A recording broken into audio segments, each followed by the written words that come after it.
Welcome back to Nature's Corner. My name is Erin Shaw. I'm a naturalist with Ohio Department of Natural Resources.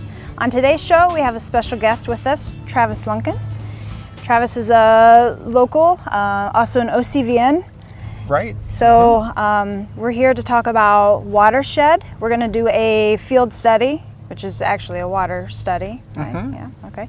And, so tell us about your background and what you do now. Okay. Yeah, I actually grew up in Lebanon, lived out in the country, and played in the streams around where I grew up, looking for salamanders and that sort of thing. And so I went to look for what I enjoyed. It was biology and chemistry, so I worked in that field. And now I work with the City of Wilmington in source water protection, and it really ties into the watersheds. Okay. And, the water quality in the watershed, because that determines how good the water quality is for the drinking water. Okay, so what exactly is a watershed? Sure, you could think of a watershed like a tub or a basin where everything goes downstream. So everybody's in a watershed. Everything on the land drains down in the watershed. Watersheds can be of different sizes. So Cedar Creek would be relatively small.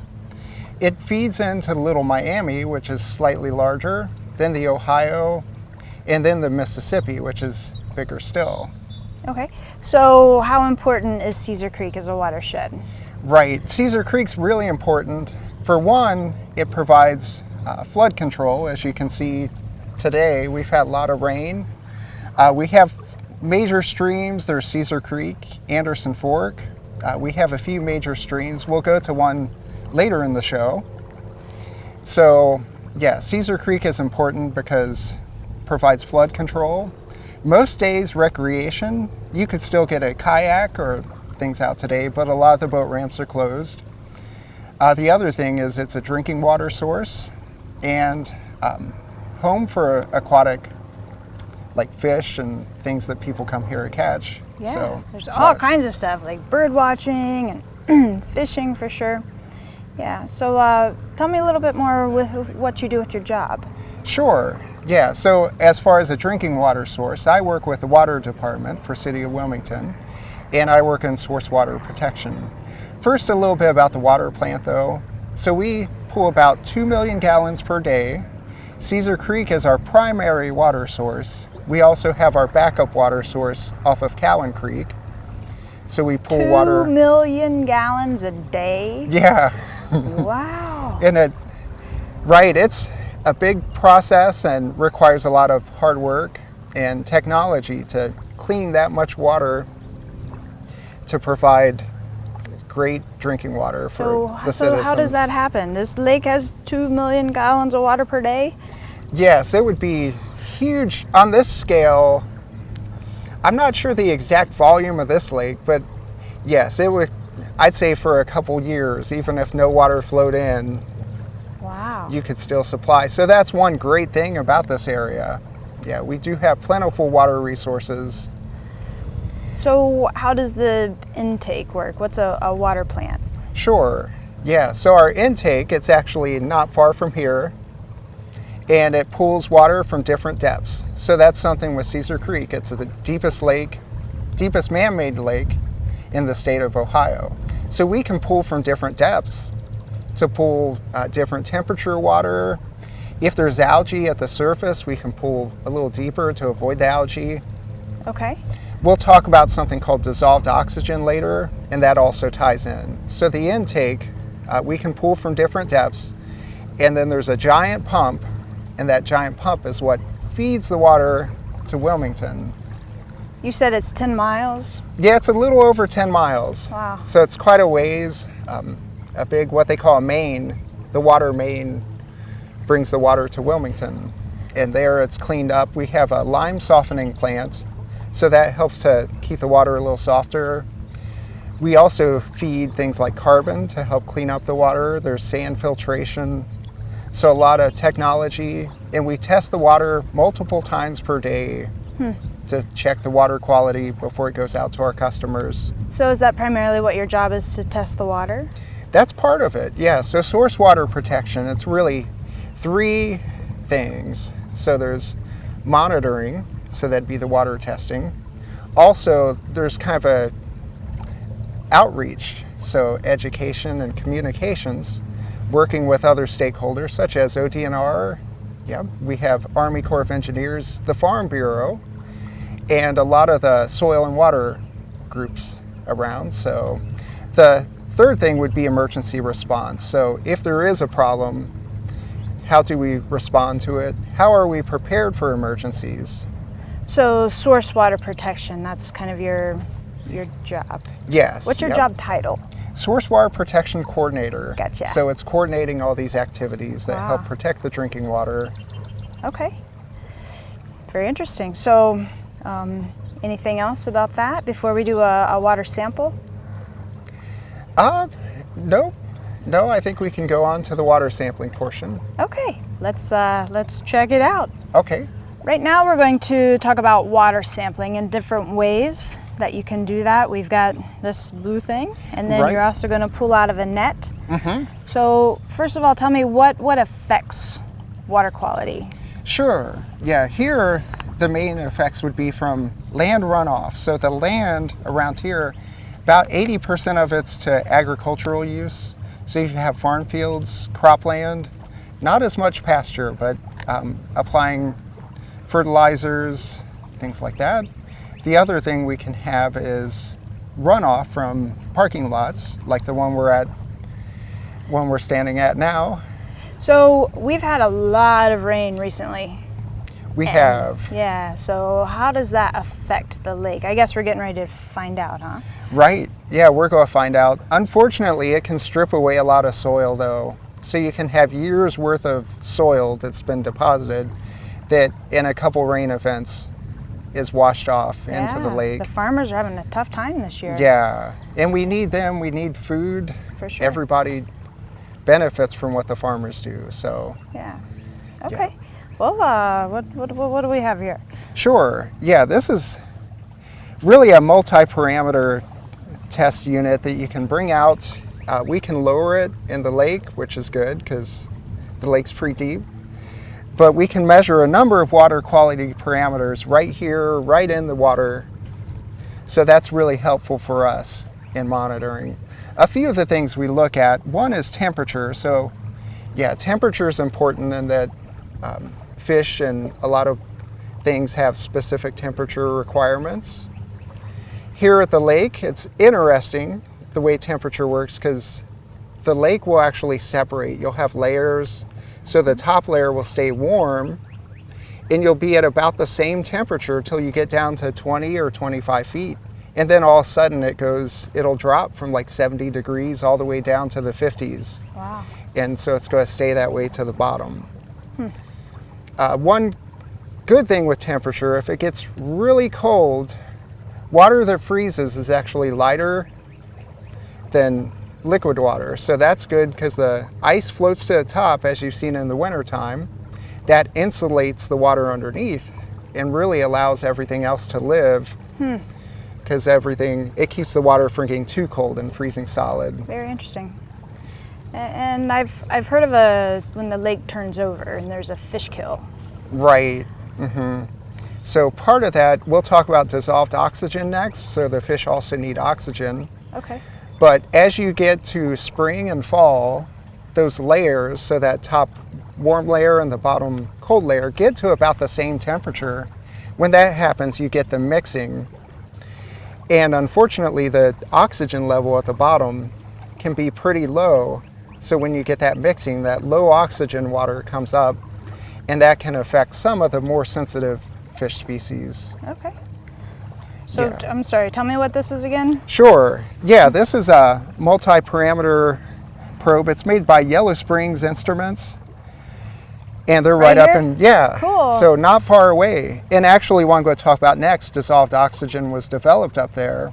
He also got a patent for the first heart-lung machine because dissolved oxygen in your blood is also important for living and for surgery, of course, to maintain that.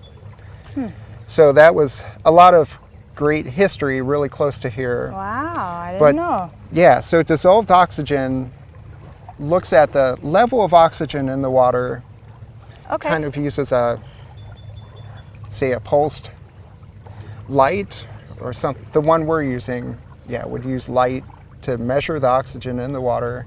So it's sending information to your computer. Right. So right now we have it wireless connected to the computer, so it Okay. can give us real-time numbers. So what's it telling you? Yeah, so let's see. Right now it would tell us the oxygen level at the surface is pretty good. So we get good oxygen, that's good for the fish. Okay. As I mentioned, it can drop off as we get deeper. So we talked about temperature. That top layer is warmer, the lower layer is colder, but the lower layer also has very low dissolved oxygen. Okay. The flood and things like that don't generally affect the oxygen. Probably not. It tends to be more of a seasonal variation. So a drought could definitely affect oxygen. So if you had a smaller water body, like a farm pond or even a stream where now it's cut off, you'll see the oxygen level drop off, and sometimes you'll see fish kill as a result of that. Okay. There's a few other things we look at. So pH, you might remember from school, it's like low pH, that's acidic, and then higher pH is basic, and water is typically about neutral. But around here we have a lot of limestone in the soil, below the soil layer, and that keeps our pH a little bit higher. So we have slightly basic pH here, which helps with some things, helps with aquatic life too. Okay. And how often do you do this? Yeah, so I try to get out here weekly during the summer, to look at the water quality. It's an indicator of what's going on in the water. For instance, if there's an algae bloom, that can change the oxygen readings. Okay, because the algae sucks up the oxygen? Yeah, so when they die off, they decay, and that's when the oxygen depletes, like as the algae are decaying. Okay. And that can, in severe cases, like we haven't seen it on this lake, but in severe cases that can cause fish kills as well. The other thing we look at, so algae are like plants, and they have chlorophyll. The harmful algae have another pigment called phycocyanin. So this probe we can actually look at phycocyanin concentrations. Okay. So you can see if there's more algae growing in the lake, because that phycocyanin number will get a little higher. You also see the chlorophyll start to come up a little. So it helps to give us an idea of if there's algae. Yeah, in so the if there's a water. problem with this water, then you said you'll switch to another source Right. for drinking water. Exactly. Yeah, that's really important, right? Yeah, so do you have a way to measure the algae? What we do, we measure products of the algae, so the phycocyanin. The other thing that's bad about the harmful algae are the toxins they produce.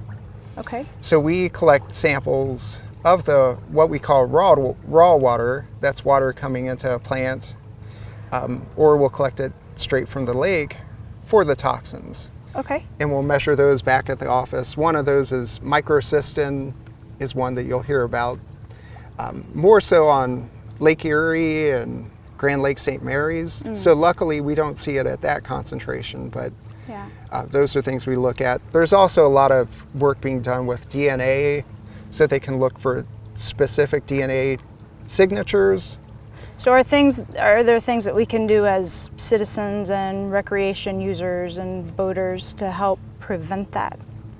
Yes, it's, as I mentioned, looking at land use really impacts the water quality. So if you can look at ways to prevent soil runoff and nutrients from running off, one might be not to fertilize your lawn. The good thing about that is you won't have to mow as much, which is a benefit. And that helps to really protect the water. The other thing is look at what you're putting down the drain or on the sidewalks.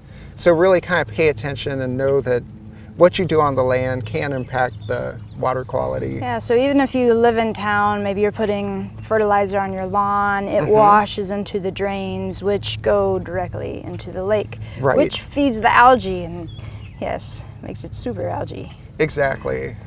Is this net, does that help you measure the algae too? Yeah. So two things. One, we'll use the net. I'll set this down. Yep. And we can look at the water clarity. Something the instrument does is turbidity. We can also use this. This is a Secchi disc. You lower it in the water and then to where you can't see it anymore. Okay. And how far down it goes gives you an idea of how cloudy the water is, how dirty. So that'd be sediment, soil. The other thing that can affect that is algae, though. If you have a lot of algae, then you won't be able to see quite as far into the water. So that's one easy, quick test we can do. We can even do that from a kayak or, from a boat. Unfortunately, we can't do it from the parking lot because you have to have enough distance to be able to drop it down to see. That algae net, we would typically do that as well. We would lower the algae net 15 feet and then pull it up to see how much algae we've collected. So from here, we'll do more of a horizontal sample collection. Okay. So I'll wade out a little to protect the net. But this is a fine mesh, it's like 30 microns, and that's what traps the algae in the net.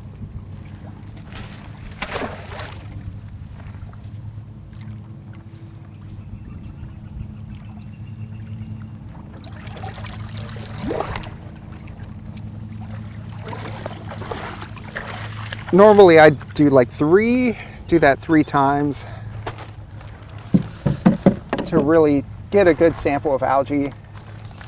And you had asked what we can do to measure the algae as well. So we can take this back to the lab, look at it under a microscope, and figure out which algae we're dealing with. Okay. The harmful algae, the blue-green algae, it's interesting that they're a bacteria, actually, a photosynthetic bacteria. But they call them algae because they're small and, yeah, they have the pigments. Okay. So you can see, we have some algae going on today. So we do have a light algae bloom. There are some toxins. Really, it's low enough we can treat it at the water plant, but we chose to go to our backup water source. From recreation, they test for microcystin, some of the toxins, to protect boaters and fishermen, people from toxins. So it's not to that degree, but we do have a little algae today. I guess we're fortunate that it could be a lot worse. There's areas like Lake Erie and Grand Lake St. Mary's that are really more impacted. Struggling, and that's caused by the flood. That's one thing that... Yes, so this year they said it's supposed to be a lot worse at Lake Erie. I would assume, since we're having the same type weather pattern, that it would be a little worse here too as well. Okay. Lake Erie is really what touched it off though. So you had the Toledo algae bloom. That's where it actually got through the plant and they had the toxins in the water, the drinking water. Yeah. So they had to close the plant for a number of days. Wow. And that impacted all the residents of Toledo. So that was the kind of the wake-up call, and we learned how to treat water better to remove the toxins. Yep. And really started the dialogue with the groups, with homeowners, with farmers. Yeah, so I guess in the spring in particular, it's really important not to use things like fertilizer, or are there other ways that you can treat your grass? Maybe just not mow, you can plant wildflowers? Yeah, but not mowing, if you don't apply the fertilizer, you won't have to mow as much. We don't fertilize, and I still have to mow, but just not quite as much. My yard doesn't look as perfect And maybe that's what we need to get away from, is having to have the perfect green lawn. Yeah. It's like you'll still have grass and maybe some extra flowers for the pollinators. Yep. So there's other benefits to really not fertilizing and using the herbicides on Okay. your lawn.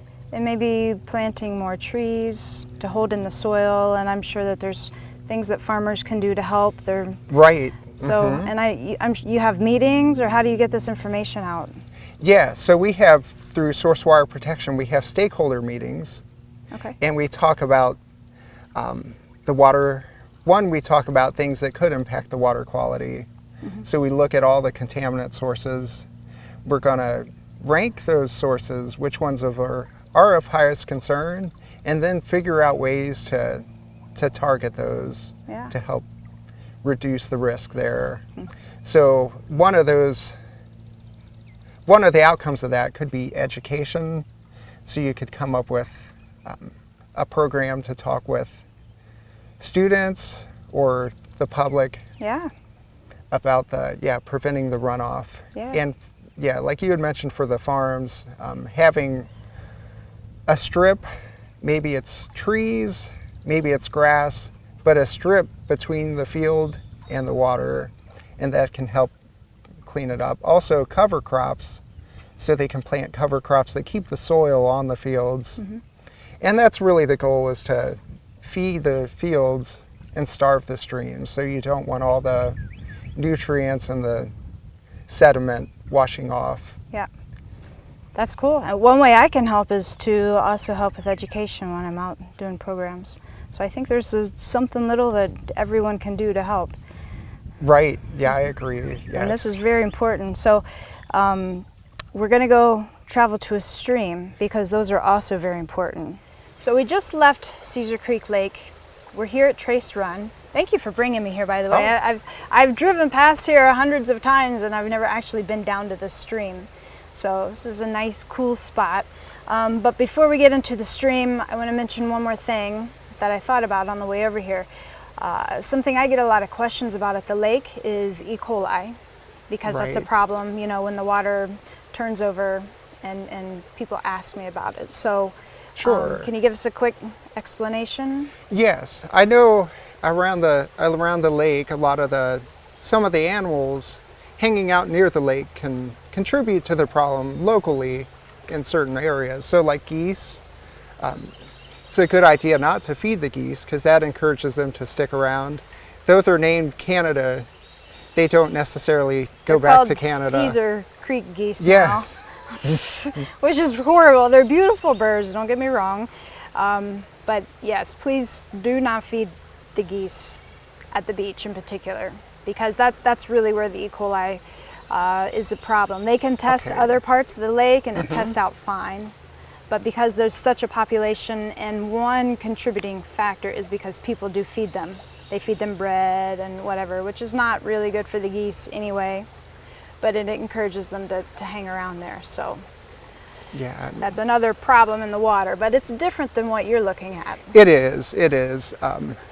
We don't necessarily look at the E. coli in the non-treated water. We look at it finished to make sure there's none, and we're very good at making sure, there's none in the finished water, the drinking water. In the streams, though, what I found through my previous experience is that typically when it rains, when the water looks really cloudy, that's a good sign that the bacteria levels could be higher. So after the rains we've had recently, it'd be a good idea to use caution when getting into streams. And they have recreation advisories. That's something they test for at the beach. Yeah. Also on like the Ohio River, they would test for recreation advisories. And as a general rule, that seems to be a decent indicator of if there's problems. So if there's been a lot of rain and the water looks very cloudy and Yes. dirty, probably a good idea to stay out. Or you can go to, there is a website. It's called Beach Watch. Yeah. Yeah. So you can go to Beach Watch and check the status of the stream before you go there. Yeah. That works for algae too. Okay. Very rare. I'm not aware of a time when we've actually had a alert for Caesar Creek Lake for algae, but other lakes Yes. it's something you would want to check We've before been you really go. lucky at Cedar Creek, and part of that is because it's so deep. I think part of it is the education programs that we're doing, you know, and people really care, so it makes a difference. Right, and that kind of ties in here, this stream, this is Trace Run, and you notice a lot of trees and just, it's cool, there's flowing water. These are called buffer zones. In streams where you have good buffer zones, typically you'll have slightly less nutrients going in because they can help filter. It's like a natural filter to clean the water. Yeah. Also, just having free flowing streams, that helps to clean it as well. So around Cedar Creek, I've noticed we have a lot of woods around. Yep. And not a lot of development like right up to the lake. Yes, and that's one benefit of the state park because it protects. People cannot build houses right on the lake, and that, you know, there's a big nice green area, forested area around the lake. Right, So, yeah, so which is that nice. helps. Yeah.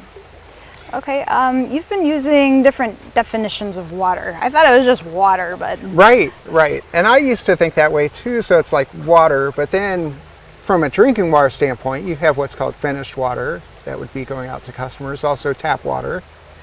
And then what we call raw water would be the water coming into a plant. But here we'll see that the water chemistry in a stream is a lot different than what you'd see in a lake. So you could have lake water or standing water, and then there's flowing water. okay. So just a lot of groundwater, that's another one we could pull in. So a lot of the water resources around here, a lot of the drinking water comes from groundwater where they pump it up out of the ground. Typically there'd be, you know, sand and rocks, and the water is kind of permeated in there. It's not like a big underground lake. Yeah. It's more like it's in the little spaces between the rocks and the sand. Okay. To where they can pump it out. So those are a few different definitions of water. Okay. So, and I suppose in these different areas, you probably have different ways to test. Right, yeah. So this is set up, ODNR uses a stream quality monitoring assessment, and it's meant to where anyone, the general public, could do it. So it's very basic water quality measures. So we do temperature. And just like you'd use a thermometer at home if you weren't feeling well, you know, we put the thermometer in the water, and it's running about 65, which is a little cool, which is probably because all the cover. It is and the nice and rain. cool down here. Yeah, it is. So it'd be a good place in the summertime when it's hot. Yeah. The turbidity, we talked about the sediments in the water, and we can use this tube. It works like the one I had back at the lake. That was the Secchi disc that we would lower down in the water and see how far we could see it. This is a tube that you fill.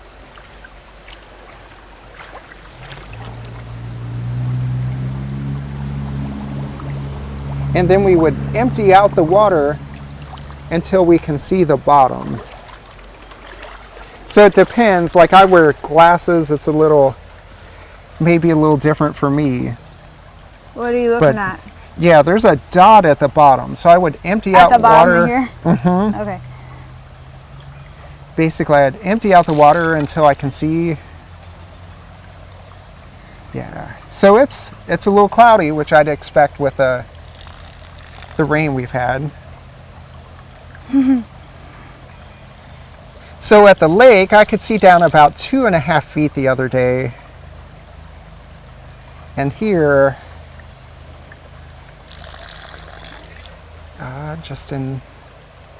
we're about halfway and I still can't. Wow. So the rain has a So there I huge definitely effect. can. So Wow. that's about a yeah. foot. Yep, I see it.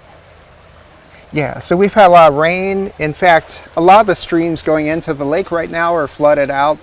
The lake has worked its way out into the floodplain. So a lot of the streams, this is one that we're able to get to today. Another thing we can look at are the bugs that live in the water. They're called macroinvertebrates. They're visible, but they're very tiny. But they live in the stream all the time. Okay. So they tell us a lot about the water quality. We can look at what macroinvertebrates are in the stream. Some are very tolerant to pollution, while others require pretty clean water, pretty pristine. So there's indicator species. It's like the canary in the Exactly, yeah. in the coal mine, right? Right, yeah. So we can sample and see which ones are there and kind of give a grade to the stream. Okay. So this is actually a great activity because, you know, I grew up, it's fun catching bugs. And then this is something you could do with your family when you're out playing in the stream. And I always tell kids, you know, oh, you could get paid to catch bugs. And there's actually a very scientific study and formula that you put together here. This is stream quality monitoring. You can look it up online and get a lot of more information. But this is a volunteer, a citizen science project that we do. I know ODNR, we have different stations along the river, and people will take samples and turn in their information. So, are you part of that? Yes, yeah, that's on the Little Miami around here. So all the scenic rivers in the state, they have the stream quality monitoring. Yes. So we've kind of adapted that protocol here on the streams coming into Caesar Creek to tell us something about the local water quality. All right. So yeah, we're starting this, so it's science, and that we don't know exactly what we're going to find at this point. Okay, so you have your fancy boots there, and I forgot my fancy boots. So what kinds of things do you think we're going to find in here? So yeah, some of the things would be the larvae for flies. So you have not only house flies, which we probably wouldn't actually find those here, but you would find dragonflies and damselflies, caddis flies, which actually make their own little home out of the sand and the rock. Okay. So and they're in 3 different groups. I'm sure you'll talk about this. So class 1, class 2, class 3. Exactly. And we might find mayflies if we're lucky, and stoneflies, because those are indicators of very good water quality. Okay, let's see what we get here. So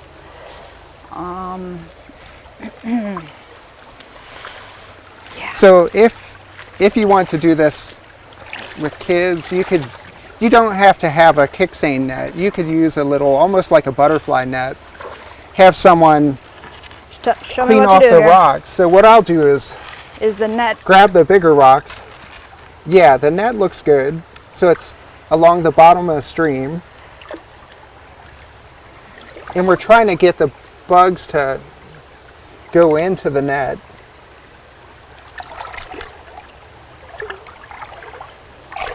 So I clean off the bigger rocks, and then I do the kick sampling, which basically I disturb the sand and gravel, and anything in there goes into the net.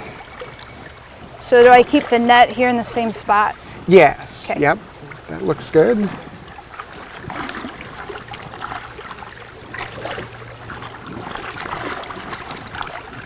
And I go like 3 feet, basically to the edges of the net, and about 3 feet back. Okay. I can see stuff in there. Yeah, so we're starting to get some debris and things, hopefully a few macroinvertebrates. This is a smaller stream, so we might not expect to see quite as much as we would like on the Little Miami. But it's very clean, so hopefully plenty of life in there. So it looks like things that help keep it clean is because there's a nice... Try carefully raise it. Okay.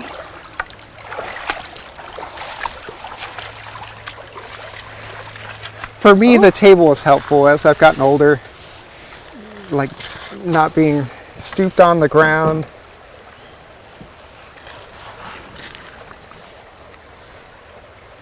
All right, looking for bugs. Yeah, so we look very closely for bugs, and yeah, there's really it's kind of like fishing. There's no guarantees.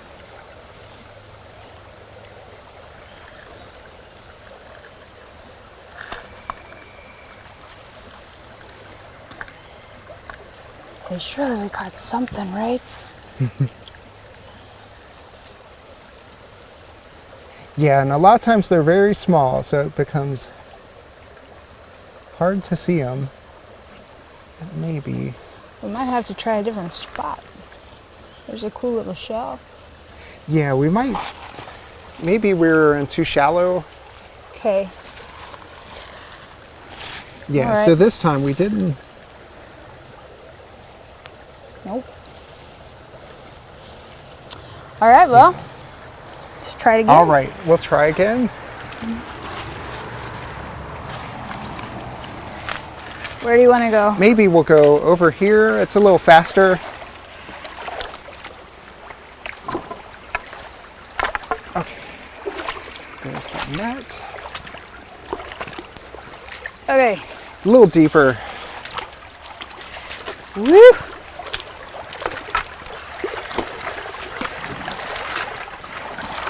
Oh boy. Yes. A little.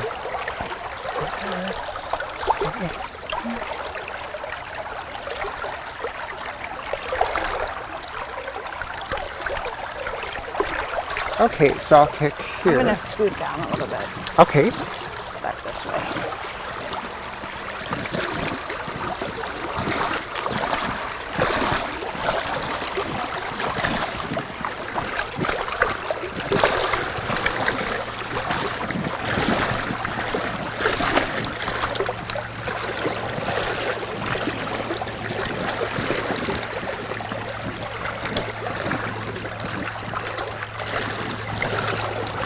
Lots of rocks.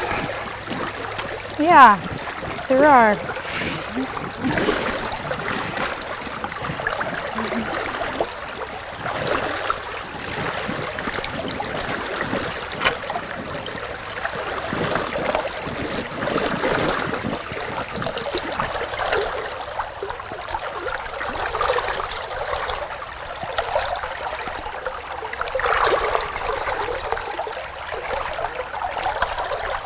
So this flowing water, does that help put oxygen?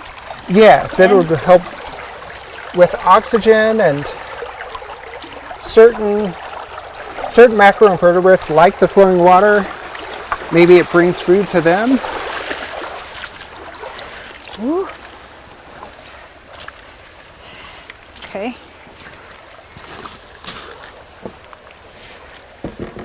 All right. Yeah, so I already see a few here. So the caddisfly. Okay. This is very tiny. Yeah, and he's one of our group 1. So that gives us a better water quality score Okay. to find those. So that's a good sign. Sometimes they hide on rocks, and they like to hide on leaf litter.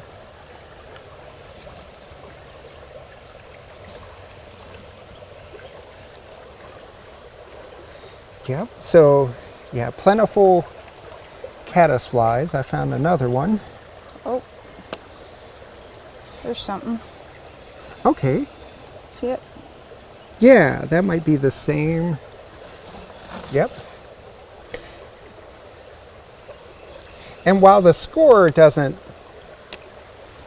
necessarily indicate how many are there, you do record that. So if we find a bunch of them, we typically note that on the results on the sheet. So what we're finding things that are about the size of an eyelash, really. There are bigger ones too. I do this at the Nature Center pond, and the big dragonfly larvae are fun to find. Yeah, that's a fun activity, to do the sampling at different locations to see what different things you find. Like, I almost never find dragonfly in the streams, but in the pond, Yep. they're pretty plentiful. Are there Helgrammites? Is that on the indicator list? They are, yep. They call them a Dobson fly, and Yes. they get big and kind of intimidating Yeah, looking. they've got pinchers. Yeah, and we found them in the Caesar Creek tailwaters. I think that area right now is closed off because the rocks slide, but Oh, yeah. down there, we did find the hellgrammite. Okay, so what are some other examples? Let's look at the pictures. Sure. Here. Okay. Yeah, so we have a key. A key just means an identification sheet. So the water pennies, those are really cool, that they almost look like a tiny penny, and they're an indicator of very good water quality. I usually find those stuck to the rocks. Right, yeah. So that's where you want to wipe off or try to brush the rocks underwater to kind of force them into the net. Okay. The other one, the mayfly, coming up pretty soon. I think they have the mayfly hatch, Oh yeah. which only lasts, what, a couple days, but they're everywhere. Be driving home, you're like splat, splat, splat, splat. And they're So this indicators. is all group 1 here? Yeah, so all good water quality indicators. Group 2 doesn't necessarily, that's not bad water, it just means they're a little more tolerant to the pollution. So like your crayfish, clams, which here in Ohio we have clams, but a lot of them are threatened because of the runoff. So silt, I think silt is really bad for them. Okay. Because it takes away some of their breeding grounds and that sort of thing. Okay. And then when we get down to level 3, you've got aquatic worms, black flies, leeches, just things that don't sound real good. Yeah.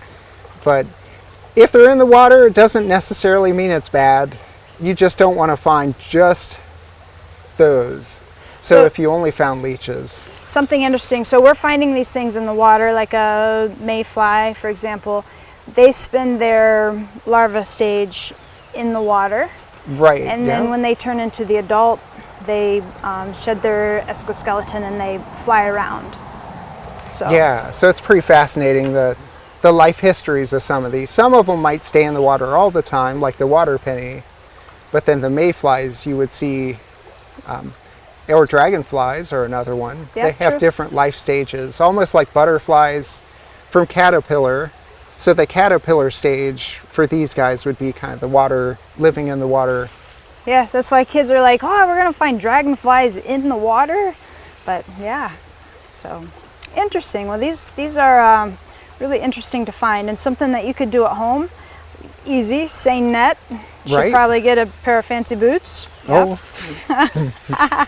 Or old pair of tennis shoes works good. Something to keep the rocks out. Even sandals are okay, but I find tennis shoes keep the sand and rocks out a little bit. An ice cube tray, so when we find the critters, we'll put them in here because they have to stay wet. Right, yeah. And what we do 3 net samples typically. So you choose 3 different spots at the stream and sample those. And then at the end, you use the results from all 3 sites to come up with the score. Okay. So you do like a math formula and it will tell you what the water quality is. Exactly, yeah. So it can be excellent, which a lot of the sampling I did on Little Miami had come back excellent. Yes. These streams can be seasonal, so even if we get low numbers, it may not be an indication of bad water quality. It just means there's not as much flow. It's hard to believe right now, but come August, this stream might be totally dry. Sure. Sure. So even if you live by a little stream, then that flows directly into the lake. Right, yeah. So understanding the water, things you can do to protect the stream, also protect the lake. Yeah. Protect the Little Miami River, which is scenic, National Scenic River. Sure. So, and if you live in town, as you're driving along the road, they've got the, what do you call those along the road? The water drains? yeah, stormwater drains. Yeah. Yes. And does that flow directly into the lake? It does eventually, yeah. So it'll go into a stream, and that stream eventually leads to the lake. So if you're in like Wilmington, some of those streams could lead to Cowan. Yep. And then around here, you get out, this watershed's a lot bigger. So Jamestown, Yep. they have little headwater streams. It might just be a trickle, but eventually it would team up with a stream like this and maybe a bigger one like Cedar Creek. Do you know where Lebanon gets its water source from? Right now, they used to use groundwater. I believe now they use water from Cincinnati, And that's actually a surface water source. It's from the Ohio River, and they clean many more millions of gallons a day than we do, Yeah. but they supply it to Mason and Lebanon. Okay. Yeah. So it's surprising to me, you know, how far that water, your drinking water, travels. So this message is important for your friends and family and your neighbors abroad. So Right, yeah. and it's really important, actually, what you're doing. So Yeah, and you mentioned how far it travels, even all the way down to the Gulf of Mexico. So what Yeah. you do here could impact water quality there. They have areas, because the algae grow and die off down there, depletes that oxygen we talked about earlier, and leads to that the dead zone that forms in the summertime. all right. Well, thank you, Travis. Oh, thank you. This has been a great experience. And I didn't introduce him properly at the beginning. Travis is a OCVN, so Ohio Certified Volunteer Naturalist. And this is something you can do as a citizen scientist. Right, yes. Yep. And I'll supply some contact information if you're interested in learning more about what I do for the lake. That information's good. Or come to the Nature Center Yep. to learn more about the lake itself. All right. Well, thanks again. This is important. I mean, water quality is vital for life. Right? So, Yes, we can't live without water and food, so very Yeah. important. So that's it for today's show. If you have any questions, you can look at the sites that Travis will provide. You can also look at our site, ohiostateparks.com, and we'll see you on the trails.